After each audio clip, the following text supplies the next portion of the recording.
हमारे चैनल वाणी में आपका स्वागत है। चलिए हम अध्ययन की श्रृंखला को आगे बढ़ाते हुए अध्ययन करते हैं भूगोल का। पृथ्वी हमारा आवास, कक्षा 6, अध्याय 5, पृथ्वी के प्रमुख परिमंडल। जैसा कि आप पहले अध्याय में पढ़ चुके हैं कि पृथ्वी एकमात्र ऐसा ग्रह है जहाँ जीवन है। मानव यहाँ जीवित रह सकता है क्योंकि जीवन के लिए आवश्यक तत्व भूमि, जल तथा हवा पृथ्वी पर मौजूद है। पृथ्वी की सतह ऐसी है जिसमें पर्यावरण के 3 महत्वपूर्ण घटक आपस में मिलते हैं तथा एक दूसरे को प्रभावित करते हैं। पृथ्वी का ठोस भाग जिस पर हम रहते हैं उसे भूमंडल कहा जाता है। गैस की परतें जो पृथ्वी को चारों ओर से घेरती हैं उसे वायुमंडल कहा जाता है, जहां ऑक्सीजन, नाइट्रोजन, कार्बन डाइऑक्साइड तथा दूसरी गैसें पाई जाती हैं। पृथ्वी के बहुत बड़े भाग पर जल पाया जाता है जिसे जलमंडल कहा जाता है। जलमंडल में जल की सभी अवस्थाएं जैसे बर्फ, जल एवं जलवाष्प सम्मिलित हैं। जीवमंडल एक सीमित क्षेत्र है जहां स्थल, जल एवं हवा एक साथ मिलते हैं, जहां सभी प्रकार के जीवन पाए जाते हैं। दाहिने शब्दों की उत्पत्ति। ग्रीक भाषा में लिथोस का अर्थ है पत्थर, एटमॉस का अर्थ है वाष्प, ह्यूडर का अर्थ है जल, बायोस का अर्थ है जीवन। क्या आप इनसे और अधिक शब्द बना सकते हैं? भूमंडल। पृथ्वी के ठोस भाग को भूमंडल कहा जाता है। यह भूपर्पटी की चट्टानों तथा मिट्टी की पतली परतों का बना होता है जिसमें जीवों के लिए पोषक तत्व पाए जाते हैं। पृथ्वी की सतह को 2 मुख्य भागों में बांटा जा सकता है। बड़े स्थलीय भूभागों को महाद्वीप के नाम से जाना जाता है तथा बड़े जलाशयों को महासागरीय बेसिन के नाम से जाना जाता है। विश्व के सभी महासागर आपस में एक दूसरे से जुड़े हुए हैं। चित्र 5.1 में विश्व के मानचित्र को देखिए। क्या सभी स्थलीय भूभाग एक दूसरे से आपस में जुड़े हुए हैं? समुद्र जल का तल सभी जगह समान होता है। स्थल की ऊंचाई को समुद्र तल से मापा जाता है जिसे शून्य माना जाता है। विश्व का सबसे ऊंचा शिखर माउंट एवरेस्ट समुद्र तल से 8,848 मीटर ऊंचा है। विश्व का सबसे गहरा भाग प्रशांत महासागर का मेरियाना गर्त है जिसकी गहराई 11,022 मीटर है। क्या आपने कभी कल्पना की है कि समुद्र की गहराई पृथ्वी के सबसे ऊंचे भाग से इतनी अधिक भी हो सकती है? क्या आप जानते हैं न्यूजीलैंड के एडमंड हिलेरी तथा भारत के तेंजिंग नोर्गे शेरपा 29 मई 1953 को पृथ्वी के सबसे ऊंचे शिखर माउंट एवरेस्ट पर चढ़ने वाले पहले व्यक्ति थे। जापान की जुंको ताबेई विश्व की पहली महिला थी जिसने 16 मई 1975 को एवरेस्ट पर कदम रखा।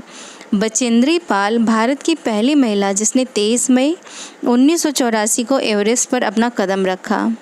महाद्वीप। पृथ्वी पर 7 प्रमुख महाद्वीप हैं। ये विस्तृत जलराशि के द्वारा एक दूसरे से अलग हैं।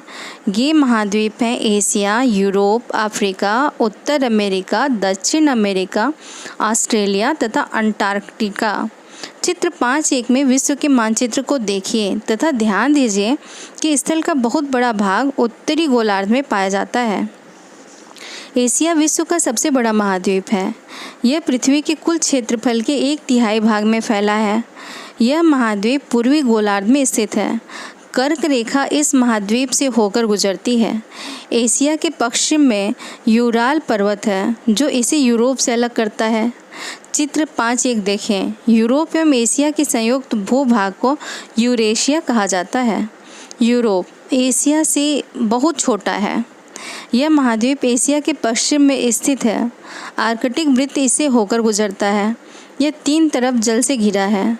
विश्व के मानचित्र को देखिए एवं इसकी स्थिति का पता लगाइए। अफ्रीका एशिया के बाद विश्व का दूसरा सबसे बड़ा महाद्वीप है। विषुवत वृत्त या 0 डिग्री अक्षांश इस महाद्वीप के लगभग मध्य भाग से होकर गुजरती है। अफ्रीका का बहुत बड़ा भाग उत्तरी गोलार्ध में स्थित है। चित्र 5.1 को देखिए। आप पाएंगे यही एक ऐसा महाद्वीप है जिससे होकर कर्क, विषुवत रेखा तथा मकर रेखाएं तीनों रेखाएं गुजरती हैं। सहारा का रेगिस्तान विश्व का सबसे बड़ा गर्म रेगिस्तान है जो कि अफ्रीका में है। यह महाद्वीप चारों तरफ से समुद्रों एवं महासागरों से घिरा है। चित्र 5.1 में विश्व के मानचित्र को देखिए। आप देखेंगे कि विश्व की सबसे लंबी नदी नील अफ्रीका से होकर गुजरती है। अफ्रीका का मानचित्र देखिए तथा बताइए कि कर रेखा, मकर रेखा तथा विषुवत इसकी किन किन भागों से होकर गुजरती है। उत्तर अमेरिका विश्व का तीसरा सबसे बड़ा महाद्वीप है। यह दक्षिण अमेरिका से एक संकरे स्थल से जुड़ा है जिसे पनामा जल संधि कहा जाता है। यह महाद्वीप पूरी तरह से उत्तरी एवं पश्चिमी गोलार्ध में स्थित है। यह महाद्वीप 3 महासागरों से घिरा है। क्या आप इन महासागरों के नाम बता सकते हैं? दक्षिण अमेरिका का अधिकांश भाग दक्षिणी गोलार्ध में स्थित है। इसके पूर्व एवं पश्चिम में कौन से 2 महासागर स्थित हैं? विश्व की सबसे लंबी पर्वत श्रृंखला एंडीज इसके उत्तर से दक्षिण की ओर फैली है। चित्र 5.1 देखें। दक्षिण अमेरिका में विश्व की सबसे बड़ी नदी अमेज़न बहती है। यहाँ पर एक चित्र दिया हुआ है, स्थल संधि और जल संधि। यहाँ पर आप देख सकते हैं कि उत्तर अमेरिका और दक्षिण अमेरिका एक स्थल संधि द्वारा एक दूसरे से जुड़ते हैं। स्थल संधि किसे कहते हैं? स्थल संधि एक संकरा भाग होता है जो 2 बड़े स्थलीय भागों को एक दूसरे से जोड़ता है। जल संधि को कैसे समझा जाता है? पानी का संकरा भाग होता है जो 2 बड़ी जलराशि जैसे समुद्रों तथा महासागरों को एक दूसरे से जोड़ता है। भारत एवं श्रीलंका के बीच स्थित जल संधि का नाम बताओ। आगे बढ़ते हैं। ऑस्ट्रेलिया विश्व का सबसे छोटा महाद्वीप है जो कि पूरी तरह से दक्षिणी गोलार्ध में स्थित है। यह चारों तरफ से महासागरों तथा समुद्रों से घिरा है। इसे द्वीपीय महाद्वीप कहा जाता है। अंटार्कटिका एक बहुत बड़ा महाद्वीप है जो कि दक्षिणी गोलार्ध में स्थित है।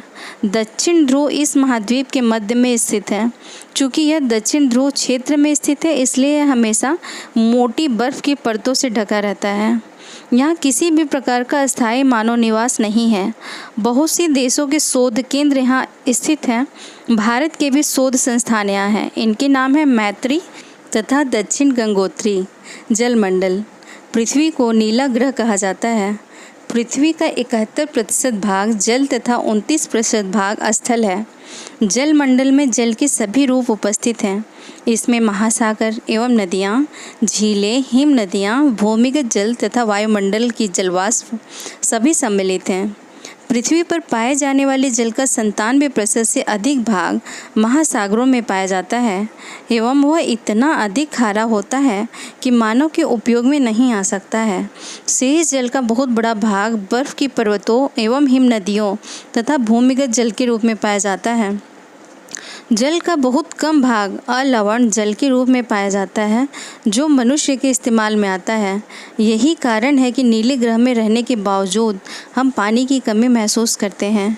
यहाँ पर एक चित्र बना हुआ है महाद्वीप के तुलनात्मक आकार। यहाँ पर आप देखेंगे कि एशिया सबसे बड़ा है, फिर अफ्रीका है, फिर उत्तर अमेरिका है, फिर दक्षिण अमेरिका है, फिर यूरोप है, अंटार्कटिका और ऑस्ट्रेलिया।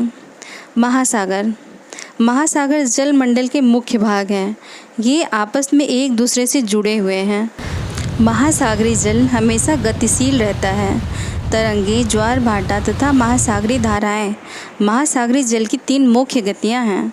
बड़े से छोटे आकार के आधार पर क्रमशः 5 महासागर प्रमुख हैं। प्रशांत महासागर, अटलांटिक महासागर, हिंद महासागर, दक्षिणी महासागर तथा आर्कटिक महासागर। प्रशांत महासागर सबसे बड़ा महासागर है। यह पृथ्वी के 1/3 भाग पर फैला है।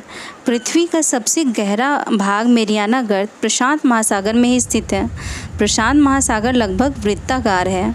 एशिया, ऑस्ट्रेलिया, उत्तर एवं दक्षिण अमेरिका इससे चारों ओर स्थित हैं। चित्र 5.1 को देखिए तथा प्रशांत महासागर के चारों ओर इन महाद्वीपों की स्थिति का पता लगाइए।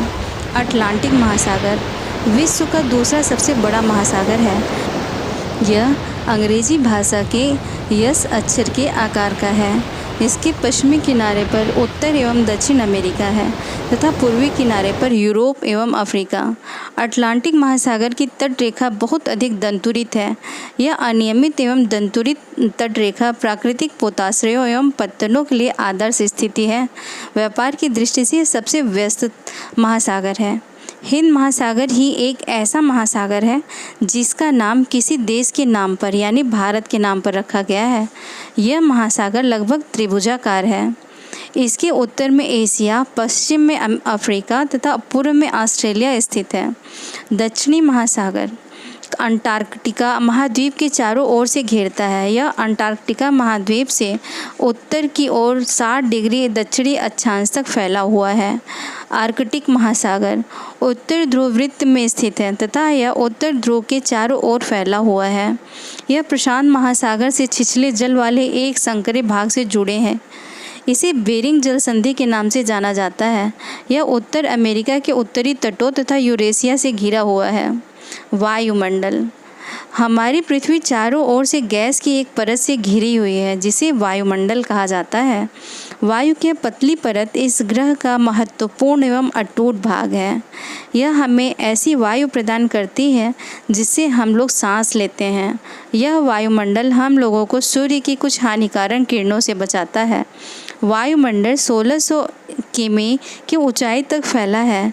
वायुमंडल को उसके घटकों, तापमान तथा अन्य के आधार पर 5 परतों में बांटा जाता है।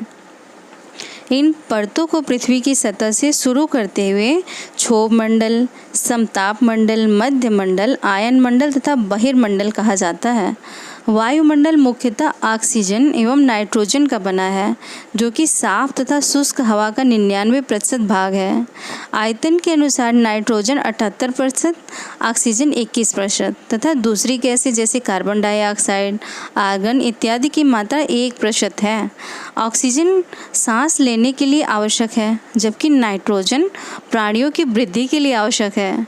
कार्बन डाइऑक्साइड यद्यपि बहुत कम मात्रा में है लेकिन यह पृथ्वी के द्वारा छोड़ी गई ऊष्मा को अवशोषित करती है जिससे पृथ्वी गर्म रहती है। यह पौधों की वृद्धि के लिए भी आवश्यक है। ऊंचाई के साथ वायुमंडल के घनत्व में भिन्नता आती है। यह घनत्व समुद्र तल पर सबसे अधिक होता है तथा जैसे जैसे हम ऊपर की ओर जाते हैं यह तेजी के साथ घटता जाता है। आप जानते हैं कि पहाड़ों पर पर्वतारोहियों को हवा के घनत्व में कमी होने के कारण सांस लेने में कठिनाई होती है। ऊंचाई पर सांस लेने के लिए उन्हें अपने साथ ऑक्सीजन सिलेंडर लेकर जाना पड़ता है। जैसे जैसे हम ऊपर की ओर जाते हैं तापमान भी घटता जाता है।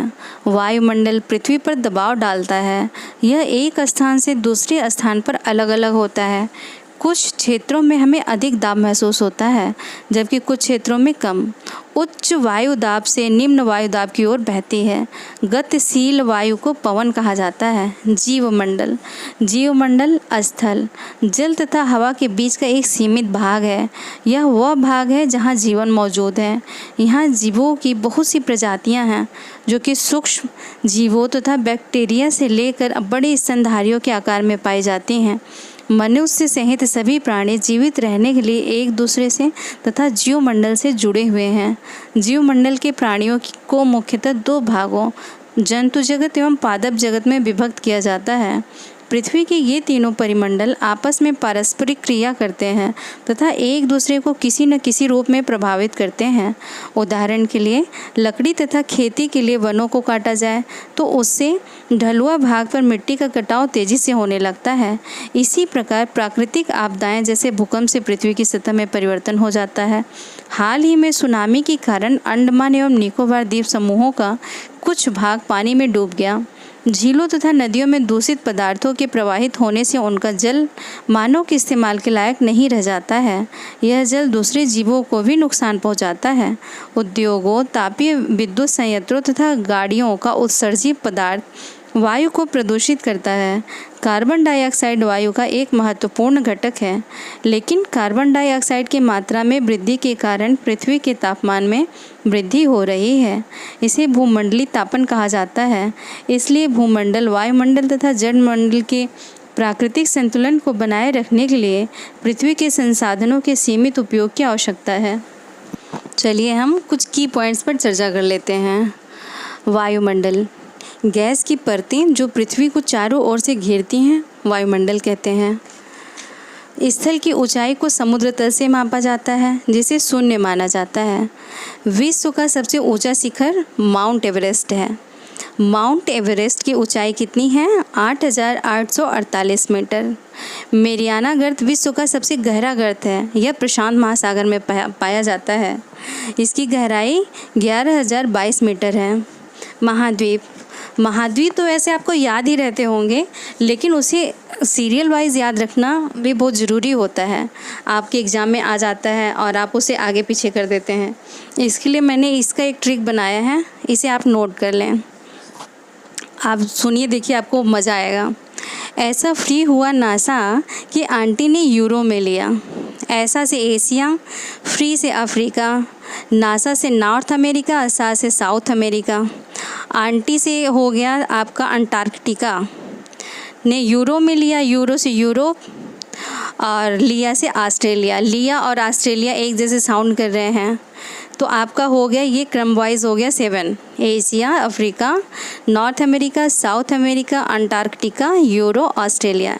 इसे आप साथ में दोहराइए तो फिर आपको भी याद हो जाएगा। अब हम इन सब के बारे में कुछ और जान लेते हैं। एशिया सबसे बड़ा हमारा जो कॉन्टिनेंट है वो एशिया है। कुल क्षेत्रफल का तिहाई भाग ये पूर्वी गोलार्ध में है। यहाँ से कर्क रेखा गुजरती है। यूराल पर्वत और यूरोप को और एशिया को अलग करती है, और जब यूरोप एशिया एक साथ मिल जाते हैं तो उसे यूरेशिया कहा जाता है। अफ्रीका ये 0 डिग्री अक्षांश पर स्थित है, और अफ्रीका से ही कर्क रेखा, विषुवत रेखा, मकर रेखा तीनों इसी से अफ्रीका से ही गुजरती हैं। और विश्व का सबसे बड़ा रेगिस्तान सहारा रेगिस्तान यहीं पर है। और विश्व की सबसे लंबी नदी नील नदी अफ्रीका में ही है। उत्तर अमेरिका दक्षिण अमेरिका से पनामा स्थल संधि से जुड़ा हुआ है। दक्षिण अमेरिका सबसे लंबी पर्वत श्रृंखला एंडीज, सबसे बड़ी नदी अमेजन यहाँ पर है। अंटार्कटिका यह दक्षिणी गोलार्ध में है। यहाँ मानव जीवन संभव नहीं है। यहाँ यह पूरा बर्फ से ढका हुआ होता है। यहाँ पर भारत के 2 शोध संस्थान हैं, मैत्री एंड दक्षिण गंगोत्री। अब महासागर आ गया। महासागरों को भी हम ट्रिक से ही याद कर लेते हैं। अब देखिए, आप मेरे साथ बोलिए। प्रशांत अटल था कि हिंद के दक्षिण में आर्कटिक महासागर है। अब प्रशांत से प्रशांत महासागर हो गया, अटल से अटलांटिक महासागर हो गया, हिंद से हिंद महासागर हो गया, दक्षिण से दक्षिण महासागर हो गया, आर्कटिक महासागर से आर्कटिक महासागर हो गया। अब प्रशांत महासागर जो है वो सबसे बड़ा महासागर है, और यहीं पर प्रशांत महासागर में ही मेरियाना गर्त है, और इसका आकार वृत्ताकार है। अटलांटिक को ही अंध महासागर भी कहा जाता है। यह सबसे व्यस्त महासागर है, व्यापारिक रूप में सबसे व्यस्त है।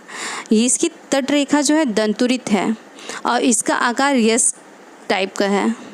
हिंद महासागर भारत के नाम पर, ये पहला ऐसा महासागर है जो किसी देश के नाम पर पड़ा है, और इसका आकार त्रिभुजाकार है। आर्कटिक यह प्रशांत महासागर से बेरिंग जल संधि से जुड़ा हुआ है। वायुमंडल 5 परतों में होता है। क्षोभ मंडल, समताप मंडल, मध्य मंडल, आयन मंडल, बहिर्मंडल। अब वायुमंडल में जिन गैसों से बना है उसे हम देख लेते हैं। नाइट्रोजन इसमें 78% है, ऑक्सीजन 21% है, और बाकी जितनी गैसें हैं वो सब 1% में हैं। अब हम देखते हैं कि माउंट एवरेस्ट पर सबसे पहले कौन गया था। न्यूजीलैंड से एडमंड हिलेरी 29 मई 1953 को माउंट एवरेस्ट पर गए थे, और भारत से तेंजिंग नोर्गे शेरपा, ये दोनों पहले व्यक्ति थे जो माउंट एवरेस्ट पर गए थे। और जापान से जुंको ताबेई 16 मई 1975 विश्व की पहली महिला थी जिन्होंने माउंट एवरेस्ट पर चढ़ाई की थी। और भारत से बछेंद्री पाल 23 मई 1984 को माउंट एवरेस्ट पर चढ़ाई की थी। Thank you. अगर आपको पसंद आए तो please like, share and subscribe करना न भूलें, और बेल आइकन दबाना न भूलें। धन्यवाद।